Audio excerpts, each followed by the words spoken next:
a Monday night. Figure we'll put in a couple hours. Doesn't really count as a day because we're so close of our 2-week, 14-day goal. I think we're going to be able to do it. I came up here to do a couple hours worth of work, get the front bumper on, maybe start on the shocks. I don't want to be out super late tonight. We got band practice tomorrow night, which will be late. Then I got a scuba certification for my nitrox Wednesday night. Thursday night, might go for a snowmobile ride. Friday night, I get to plow the whole field for the Jungle Bash this weekend. Then Saturday night is the Jungle Bash, an off-road park that we run. And so it's a lot. This week's a busy week. So I figured come up, get a couple things done, and yeah, gonna get the front bumper on, work on the shocks, and then do the dreaded spark plug boots last. It's not that big of a job, but I just gotta pull the doghouse back off. No big deal. So, yep, I got the transfer case boot mounted down fully. I got the push-in. They're literally just like anchors for when you drill a hole into sheetrock. And it was just a 1/4-inch OD anchor. Pushed them down in there, and it got tight when I pushed it all the way down to the 1/4-inch hole, and then slapped the screw in there, and it holds it fine. It's just to hold that boot onto the metal. So, it's perfect. So, one more thing checked off the list. Progress. I had the doors open because it's 10 degrees outside, so the inside of the van is an ice box, and I'm letting it get some warm air from the shop in the van. 9:00 p.m. Monday night. Air shocks in. Check.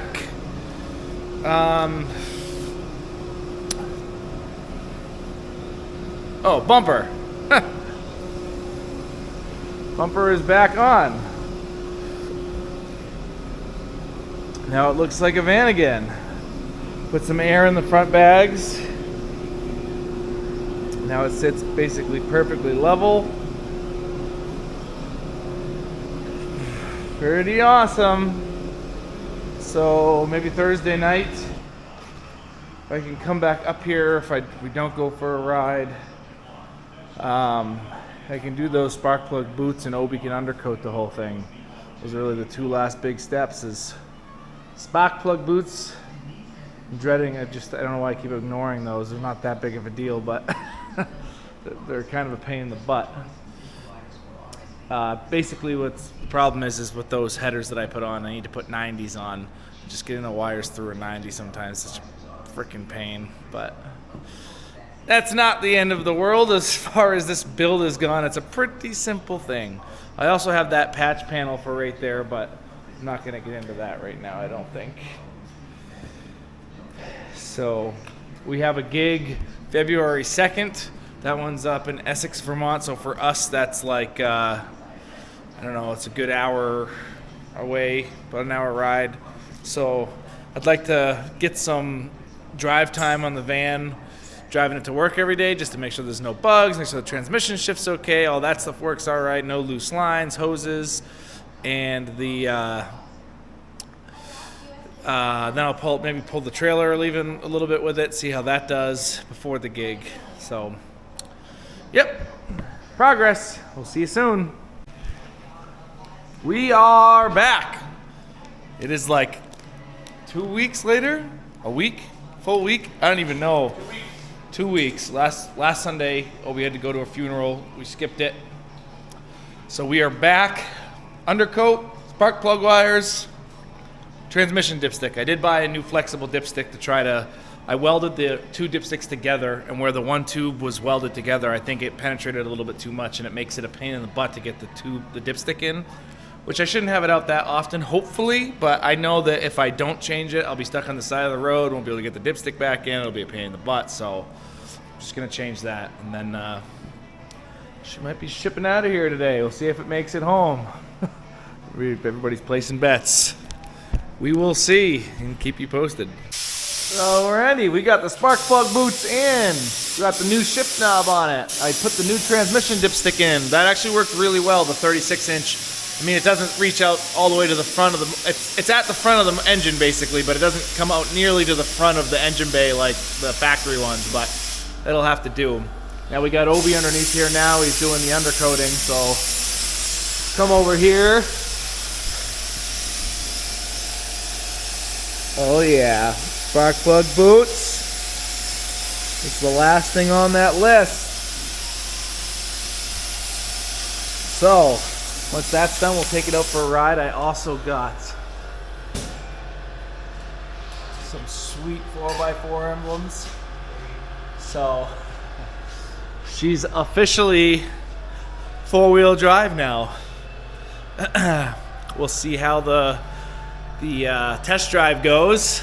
Make sure the speedo and stuff works, and then next week I'll probably bring it down to the shop where I work at. They got a big shop. I'll wash the inside and wash the outside and shampoo the inside. See about scrubbing the top of this thing and see if we can get that to clean up a little bit. But it's been quite an adventure. We did it within our 2 weeks. We didn't make the 1 week, but so here you are, four-wheel drive swap, 8-lug swap, LS, 4L80 and everything, four-wheel drive, and 38 days later. Chevy 10-bolt front, and it's like 13 working days, and some of them, out of those 13 days, I think it was like, I don't know, maybe 7 full days. There's not a lot of full days out of that, but till the test drive. All right. We are about to go on our first test drive. We've got good oil pressure, we're charging, we've got some fuel in there. We'll see if the speedo works. Still need to fix the mirror. It's held on with electrical tape right now. The glass fell off. So, Obi's getting his truck all warmed up out back. It's a diesel. Once that's ready to go, he's gonna follow us to make sure we don't need to be pulled back up here, but we're about to go. Radio's working. We got the center console and everything all put back together.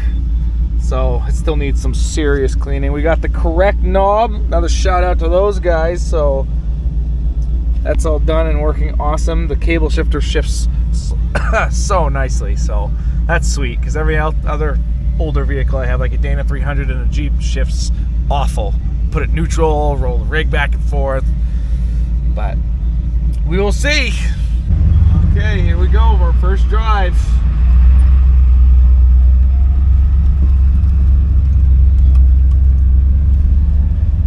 Just leaving his driveway.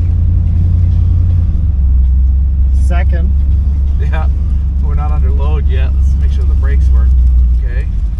Oh yeah, brakes work. Oh, that's nice. It's loud.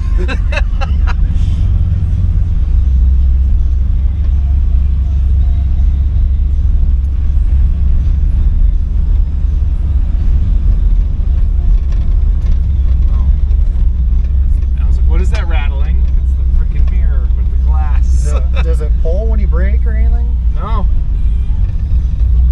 Nope. Stay straight. Luckily this, so there's that, you feel that when I let off the brakes, it thunk.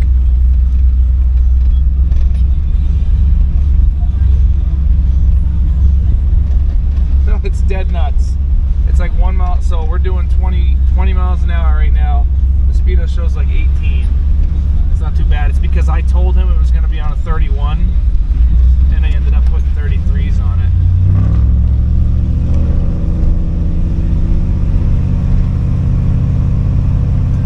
No vibrations in the driveline. That's freaking sweet. Steering wheel's crooked. Ah!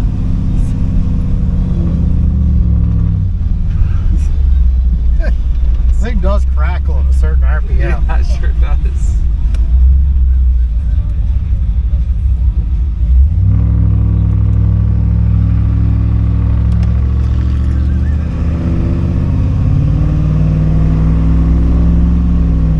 Actually not bad though.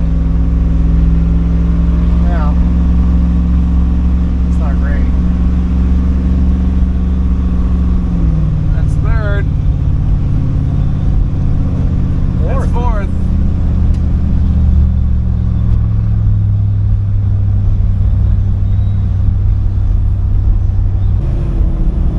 Alright. We're cruising at 50. Actually, there is not a vibration now. That's beautiful. I don't know if there was some mud or snow from we were fooling around in the driveway and the tires, but we did find the clunk. We had a clunk. Took us a while of crawling around this thing. The leaf spring bushings are just a tad wider than the bushings that go up in the frame hangers, so the shackles weren't quite tight on the top side. So really we should have trimmed down the bushings on the leaf springs, but we just sucked it up tighter on the top side so it wouldn't, when I was steering, it would shuck a little bit left and right. Just a small amount, so it was enough that it would go thunk, thunk. And I was like, what is going on? We were fooling with all sorts of stuff, but then we finally found it. So that's good, no more clunks. The only thing that's kind of wonky is the temperature will not build. And it's a brand new thermostat and everything, so I'm wondering, this has rear heat, so I don't know if the way that this system's all put together, I don't know if the old, I know that the return was going to the back of the engine on the 350, which would not be the water pump side. So, the other side that would normally be where the water pump is on the 350, it went to the radiator. So I'm wondering if I messed up because I put the coolant, that rear heat side, I put the rear heat side on the pump outlet. I might need to swap it to the pump return.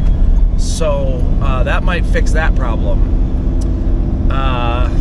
But other than that, everything else is good. We got fantastic oil pressure. It's charging. We got the lights on even. It's charging fine. It's cruising down the road at, we just hit lock up and overdrive, so that's good. 50 miles an hour.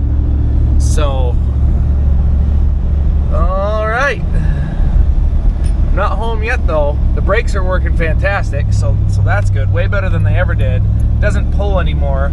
When you went down the road, when you hit the brakes, it used to pull. Even with new stuff, it seemed like the old, something was caliper hanging, something like that. But I mean, you can go down the road and I can let go and it stays wherever, it stays straight. But so that is good.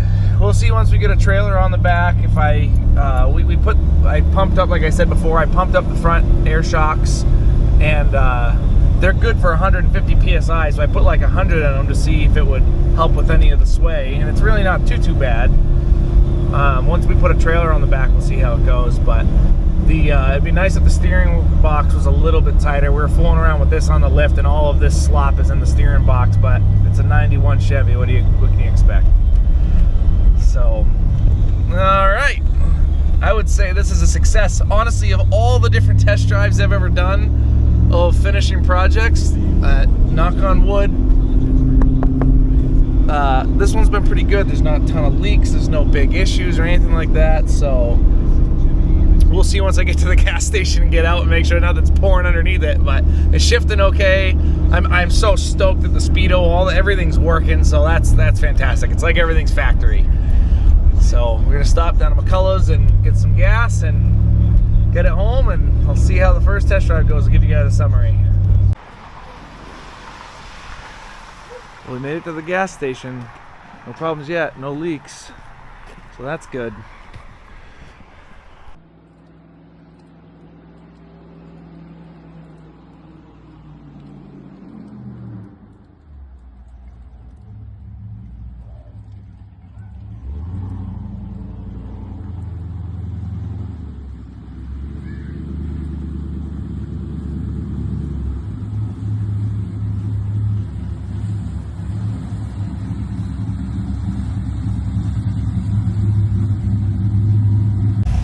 Oh boy!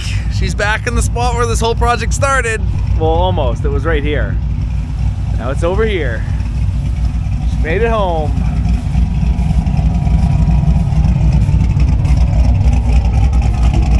Oh yeah, that sounds sick! It needs a serious bath. I also need to figure out if I have a spare tire in my pile of tires. I think I do from when I had a Duramax. It was the same bolt pattern. I need to fix my third brake light too.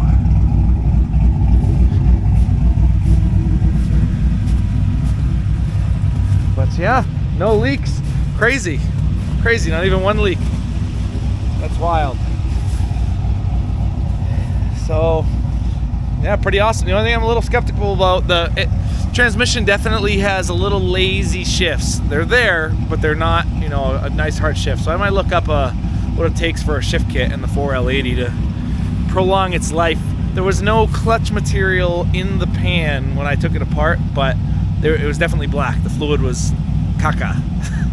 So I might look one of those up. Other than that, it's pretty awesome. I'm gonna get some miles on it this week, but I would mark this, besides cleaning, as complete. 4-wheel drive, LS, 4L80, all that done in 2 weeks. Check mark. Another big thanks to all the guys who helped out. Obi for letting us use the shop, letting me use the shop. Justin down at the swim shop. The guys I got the transfer case shifter stuff from. The guys that we got the pump from. All of that stuff that's referenced in the other videos. I mean, everything, every little bit that I could use for help was fantastic. Those guys, JB Customs, sent me the right shifter knob, so that's in there now. So that's awesome. Everything shifts how it should. So, yep, now to get some miles on it. See you later.